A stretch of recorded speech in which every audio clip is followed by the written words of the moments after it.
सवाल यह है कि क्या इस बार भी के पाठक की ये एक्शन वैसा ही असर दिखाएगा जैसे पहले दिखा था, या फिर बिहार की जमीनी हकीकत एक बार फिर नियमों और आदेशों को पीछे छोड़ देगी। नमस्कार, मैं हूँ राधा राणा और आप देख रहे हैं आर्यभट्ट टाइम्स। आज बात करेंगे बिहार के राजस्व पार्षद के अध्यक्ष के पाठक के एक्शन मोड की, जिनकी वापसी ने सरकारी सिस्टम में हलचल मचा दिया। भोजपुर जिले के बडहरा अंचल से शुरू हुआ यह अभियान अब पूरे बिहार के लिए चेतावनी बन चुका है। के पाठक ने साफ कर दिया है कि अब कोई भी फर्जी जमाबंदी बर्दाश्त नहीं की जाएगी।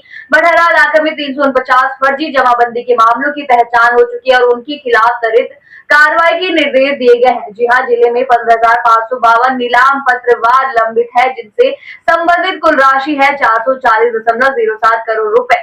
अब इसे वसूलने की तैयारी हो रही है। अब तक इनमें से 13,277 वादों में नोटिस जारी किए जा चुके हैं, लेकिन पाठक यहीं नहीं रुके। उन्होंने साफ शब्दों में कहा कि जिन वादों में अभी तक भुगतान हुआ है उन्हें 15 दिन का आखिरी मौका दिया जाएगा।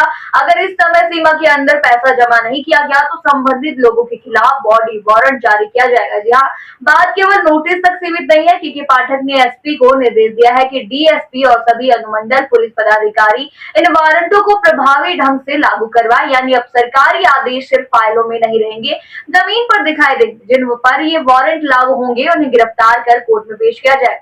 अब बात करें उन वादों की जिनका निष्पादन हो चुका है। फरवरी में 324 मामलों का निपटारा का 25.34 करोड़ रुपए की वसूली हुई है। जहां ये आंकड़े दिखाने के लिए काफी है कि यदि विभाग सख्ती से काम करे तो बड़ा बदलाव संभव है। के पाठक का ध्यान सिर्फ वसूली और कार्रवाई पर नहीं है, बल्कि उन्होंने सरकारी अभिलेखों की व्यवस्था को सुधारने के भी निर्देश दिए हैं। जिला अभिलेखागार के निरीक्षण के दौरान उन्होंने साफ सफाई में सुधार, अतिरिक्त सफाई कर्मियों की तैनाती और दस्तावेजों की स्कैनिंग में तेजी लाने की आदेश दिए हैं। इसके साथ ही उन्होंने मेटा डाटा की एंट्री को भी अनिवार्य बताया, ताकि आम लोग ऑनलाइन पोर्टल पर आसानी से अपने दस्तावेज खोल सके। इतना ही नहीं, उन्होंने स्पष्ट शब्दों में कहा है कि हर दस्तावेज में खाताधारी का नाम दर्ज होना चाहिए। इससे पारदर्शिता आएगी और लोगों को अपने अधिकारों की इस पूरी बैठक में अपर सदस्य सफीना एएन, दयानिधान पांडे, सचिव गिरिवर दयाल सिंह, डीएम तनय सुलाटने और एसपी राज समेत अन्य अधिकारी मौजूद थे। यानी यह केवल एक व्यक्ति की कार्रवाई नहीं है, बल्कि एक संगठित प्रयास है सरकारी सिस्टम को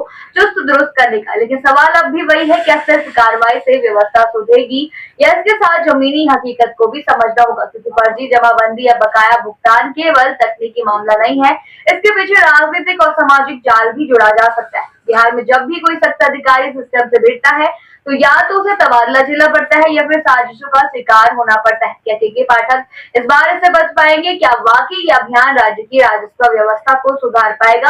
आपके सोच से पूरे मामले पर हमें कमेंट सेक्शन में जरूर बताइए और बने रहिए आर्यभट्ट टाइम्स के साथ ही चैनल को सब्सक्राइब करना न भूलें और हमारे फेसबुक और वेबसाइट के साथ भी जरूर जुड़े।